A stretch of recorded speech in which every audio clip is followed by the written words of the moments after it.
বেকা দাঁত কিভাবে সুদা করে ভিডিওটা দেখলে বুঝতে পারবেন। আমার আছে একটা বেকা দাঁত, তো আমি সেটা সুদা করার জন্য আমি আইছি ডাক্তারের কাছে ওপিজি এক্সরা করতে। প্রথমবার আমি আইছি এক্সরা করতে, তে মেশিনটা হয়েছে আমার থেকে নিচে আর আমি হয়েছি উষা, তার জন্য অনেক সমস্যা। দেওয়ার পরে ওইটা আমি দাঁতে কামড় দিয়ে রাখলাম, তারপরে আমার দাঁতের যেটা স্ক্যান মানে দাঁতটা আমার স্ক্যান করবে এখন, তার জন্য ওইটা আমাকে কামড় দিয়ে ধরে রাখতে হবে। মোটামুটি হয়ে গেছে, এখন ওইটা রাউন্ড মারবে চারপাশে, দেখা যায় কি হয়। তো ফাইনালি সেট আপ হয়ে গেছে, এখন দিবে স্ক্যান করার পরে দেখি কি রিপোর্ট আসে। আপনারা সাথে থাকেন যাতে দেখতে পারেন রিপোর্টটা।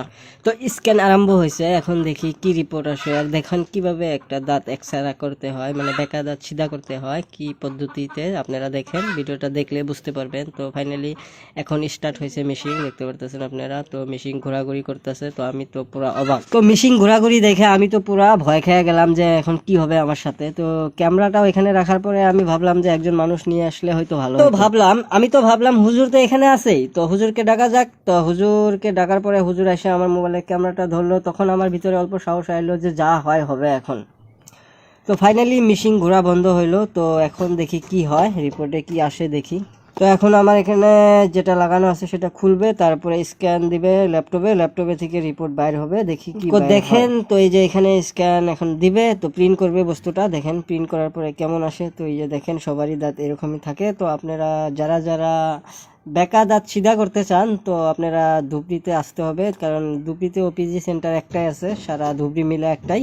তো আমার ট্রিটমেন্ট হবে বিলেশিপাড়া। তো এখানে বিলেশিপাড়া তো স্ক্যান করার বস্তুটা নাই, তার জন্য আমি আইছি ধুবড়ি সাই ওপিজি সেন্টার। তো আপনারা যদি আসতে চান, তো ডিসক্রিপশনে লিঙ্ক থাকবে বা কন্ট্যাক্ট নাম্বার থাকবে ওপিজি স্ক্যান করার জন্য। তো আপনারা ওই নাম্বারে যোগাযোগ করে আসতে পারবেন। কিন্তু আপনারা একটা কথা মনে রাখবেন, ধুবড়িতে একটাই আছে। আমি অনেক জায়গায় গেছি, তো আমি অনেক জায়গায় যাওয়ার পরে সবার কাছে শুনলাম যে ধুবড়িতে একটাই আছে। তো আপনারা আমার মতো ভুলটা করবেন না। তো আপনারা যোগাযোগ করে ডাক্তারের সাথে পরামর্শ নিয়ে নাম্বার নিয়ে তারপরে। তো আপনারা হয়তো ভাবতেছেন যে বেকা দাঁত সিধা করার কি দরকার। তো বন্ধুরা, তো একটা কথা আমি কই আমার মনের থেকে। তো দেখেন, তো দাঁত হয়েছে মুখের একটা মানে সৌন্দর্য। দাঁত যদি ঠিক না হয় না, আপনার জীবনেও স্মাইল ভালো হবে না, আপনার হাসিটা কিউট হবে না। তো অ্যাটলিস্ট জীবনে তো কিছু করতেই পারলাম না, ভাবলাম যে আমার হাসিটাই কিউট করি।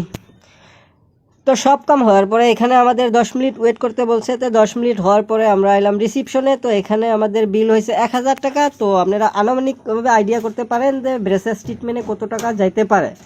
তো ভিডিওটা এখানে শেষ। তো আপনারা সবাই ভিডিওটা দেখলেন, তো কেমন লাগলো আমাকে জানাবেন কমেন্টে।